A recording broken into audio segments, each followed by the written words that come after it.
Dire new warnings from Washington today. The foremost liberal constitutional law professor in the country testified that President Obama is threatening to fundamentally remake America by trampling the U.S. Congress and becoming a government unto himself. The president's pledge to effectively govern alone is alarming. And what is most alarming is his ability to fulfill that pledge. When a president can govern alone, he can become a government unto himself. Change in our system. It represents an emerging dominant presidency. This trend's been going on for some time. But what's different now is that Congress has long been passive. And today you heard many members arguing not only that the president should be allowed to act unilaterally, but that the courts should block Congress. When you look at the actions he's taken, they have gotten to a very dangerous point. He is arguing that even after asking for things and Congress refusing, he could do those very same acts. He can order those very same changes on his sole authority. That's what's different. That is, a new model of government is emerging. And I'm going to try to be fast. God Almighty, Jesus Christ, created heaven and the universe. Jesus Christ created heaven and the universe. All right, that's okay.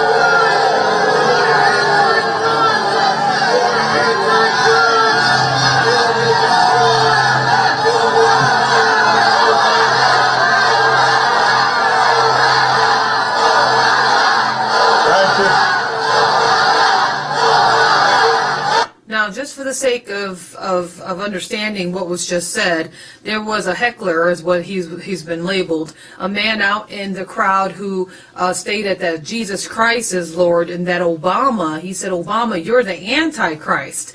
And so that's where you see people cheering and saying, Obama, Obama. They were even booing the man who said that Jesus Christ is Lord and that Obama is the Antichrist. Very interesting. Let's continue. President Obama may soon have the ability to speak to everyone in our country with just the flip of a switch. Today, the FCC will propose an overhaul to the emergency alert system. The president would be able to appear on every television channel immediately. Well, right now, the president, if he wants to address the nation, has to get in touch with each local broadcaster, and they have to agree to pick up the message. The new system will cost between $7 and $13 million, so they wouldn't have to ask, we wouldn't have to agree to it. It just gets put up whenever he wants it. He just flips the switch and he's on all the channels, including the Food Network? If it's considered an emergency, yes. Okay.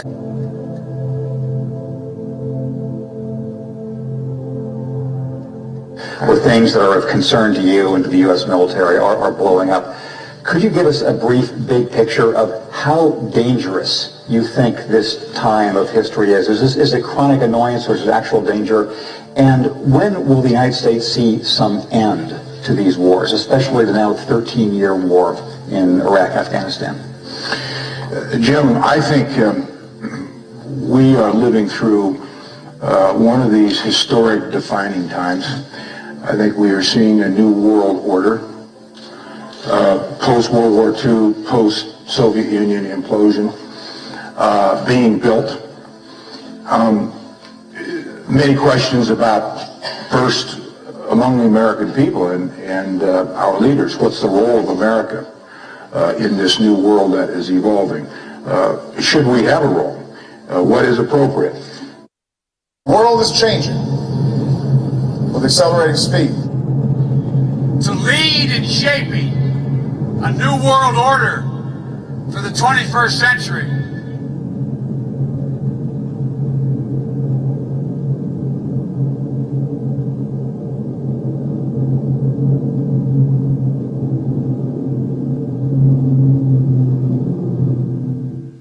This is not a fascist takeover of our educational system, is it? If that were the case, America would have to be living under a de facto fascist dictatorship. Unfortunately, that is exactly what we are living under. Obama has altogether dispensed with the rule of law, proclaiming often that if Congress won't act, I will. The most detailed analysis to date of Common Core, a Pioneer Institute report. Common Core, per the report, seeks to, quote, produce workers for the global economy. And now Michelle Obama has openly called for children to spy on their parents as well. This is exactly what the Hitler Youth were engaged in under the Nazi regime. Still thinking we're not living under de facto fascist dictatorship? Think again. We're gonna change it and rearrange it. We're gonna change the world.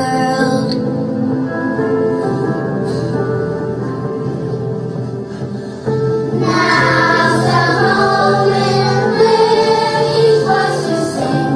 Sing with all your heart. But using the slogan, they got through the USA Patriot Act, which removes many of our liberties. Nobody made a sound when we lost habeas corpus, due process of law. And suddenly Bush managed to get rid of it.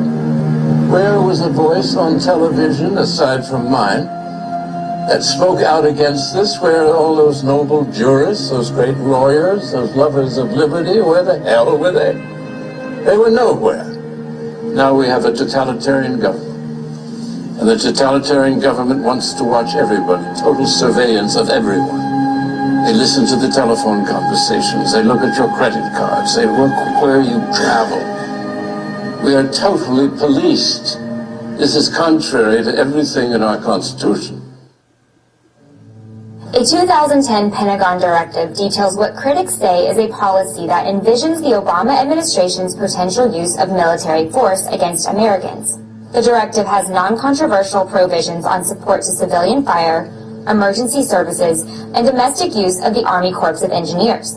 But the Washington Times reports that the troubling aspect of the directive is that it outlines the presidential authority for the use of military arms and forces, including drones, in operations of domestic unrest. I believe it would be constitutional for the government to target and kill any U.S. citizen with a drone or with a shotgun without due process. Nor should any president deploy armed drones over U.S. soil. Okay, well, a troubling new report is now revealing that a secret memo from 2010 outlined the administration's potential use of military force against Americans in the United States of America. A defense source brought this to my attention and was fairly concerned about it, said, look, this appears to be the latest step in the administration's decision to, at some point, use force against American citizens. Making waves in the education community last night, parents, teachers, and students came out to voice their concerns about Common Core. If attendance is any indication of how concerned parents and students are about Common Core standard, then the packed room at Carmel Town Hall said it all. If you look at the way that this has been implemented, it's a complete disaster. Common Core standard is a new curriculum implemented in schools across the nation. The goal of Common Core is to put students on a level playing field and help prepare them for a global economy. However, many teachers and students say it creates a factory-like environment that stifles individual learning and puts pressure on educators to only teach to the test.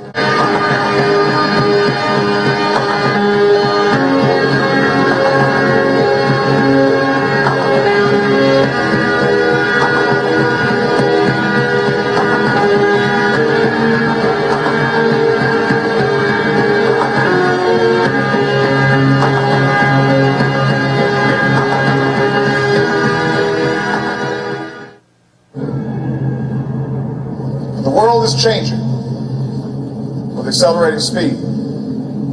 This presents opportunity, but also new dangers.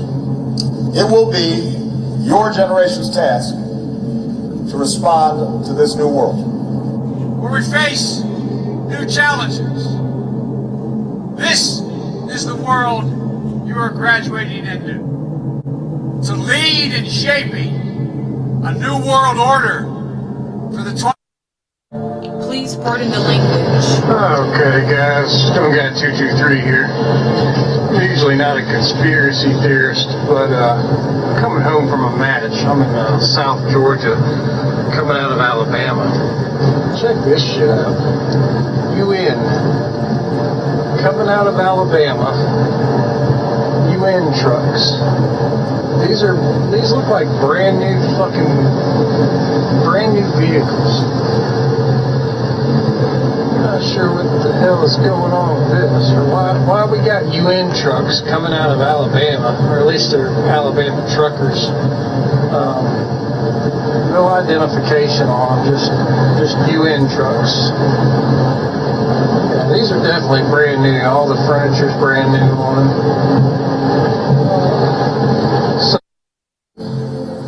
I'd like to say to Bo right now, who's having trouble speaking English, Bismillah ar-Rahman ar-Rahim, Zayabayim. I'm your father, Bo. Bismillah ar-Rahman ar-Rahim, Zayabayim. I'm your father, Bo. The Wall Street Journal is reporting that one of the detainees whose return has already told his family that he plans on waging war on America. So what this president did is he made a deal with the devil for a deserter, a man who didn't even like America.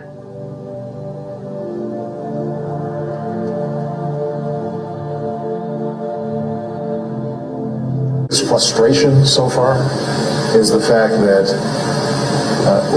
this society has not been willing to take some basic steps to keep guns out of the hands of people who can do just unbelievable damage. President Obama is rallying supporters of gay rights. He spoke at a fundraiser in New York City last night for political donors who are gay, lesbian, bisexual, or transgender. He believes more needs to be done overseas. There are still Americans out there who are vulnerable and alone and still need our support. So we can't stop. We've got to keep fighting. The president is promising to sign an executive order ending workplace discrimination by federal contractors based on sexual orientation. That would affect 14 million employees. I'm here to actually talk to you guys really quickly about this flag. This flag is not that old. This flag is the symbol of lesbian, gay, bisexual, transgender, and queer pride. So maybe all of you could help me read what it says out loud on the count of 3. 1, 2, 3. The flag is what fulfills me and what fulfills the vision I have of the world. A historic vote in Detroit tonight, and it just happened. The Presbyterian Church says yes to allowing ministers to perform same-sex marriages. Yeah, it's the largest Christian group in the country to do so. For so many, this day, a long time coming. We have been dealing with the issue for almost 30 years. So it's time. It's time. Thousands gathered with about 700 commissioners from 172 presbyteries across the country in downtown Detroit Thursday to decide on policies regarding same-sex marriage. And the votes ending in favor of giving pastors the option to perform same-sex marriages in states that allow it. The biggest victory, the pass of a constitutional amendment with 70% approval that will change the church's definition of marriage. Many say this day is sending a message not just to Presbyterian churches, but to the nation. Now, we're also hearing reports tonight that lightning struck City Hall in Warren. The fire department there, the police department as well, getting by with generators tonight. Well, it's a new era in the Presbyterian Church. For the very first time, the Presbyterian Church USA will allow gays and lesbians to be ordained as ministers. Now, this new policy went into effect yesterday after a long battle with 2.8 million members. It's now the biggest Christian denomination to allow clergy who are openly gay. And so I think the church is stronger now. And I think, change is hard for everybody. For some, this change is hard. For others, waiting for this change was hard. But the church is ready to go forward, I think. Big day at the Washington National Cathedral. Meantime, for the first time, an openly transgender priest delivered a sermon at the cathedral. Diane Cho was there. For the first time in the history of the National Cathedral, an openly transgender priest preached from the pulpit as a part of the cathedral's celebration of equality during the LGBT community's Pride Month. The first openly gay bishop in the Anglican Church also presided at today's service. The cathedral's voice is being heard in a new and powerful powerful way.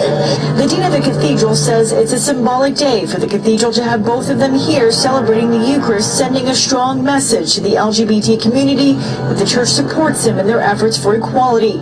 These servants from different religious backgrounds told us they hope today's sermon will inspire change.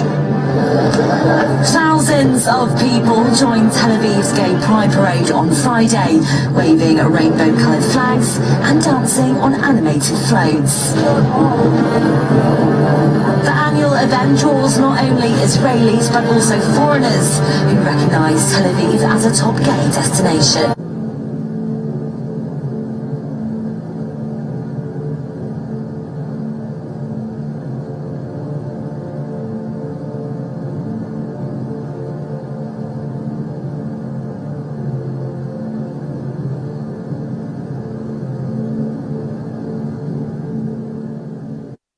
Crisis at our border, you know this, hundreds of thousands of illegals streaming across, and now they are being held at many refugee-like camps staged at military bases across the country. And I think what's really disturbing is coming from the people, the actual workers, the nurses and doctors who tell me they've been told to keep their mouths shut.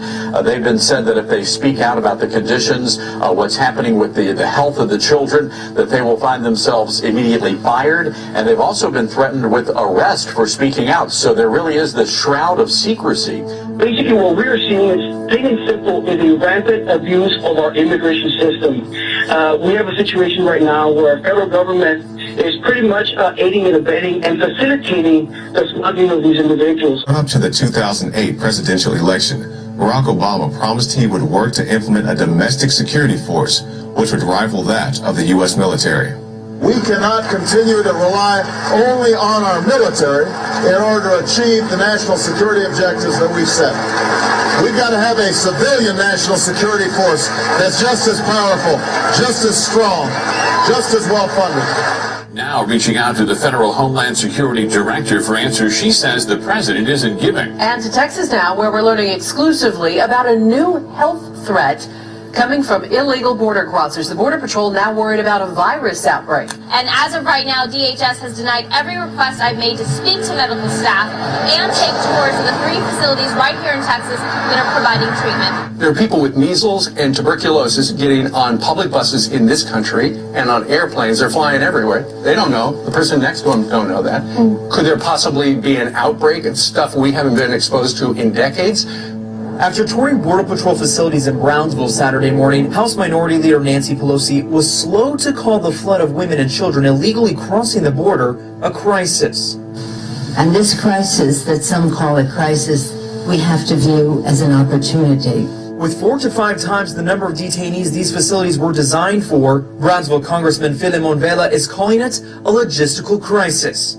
After seeing images similar to these taken by other congressional visitors to holding facilities, Pelosi vowed to help these young refugees.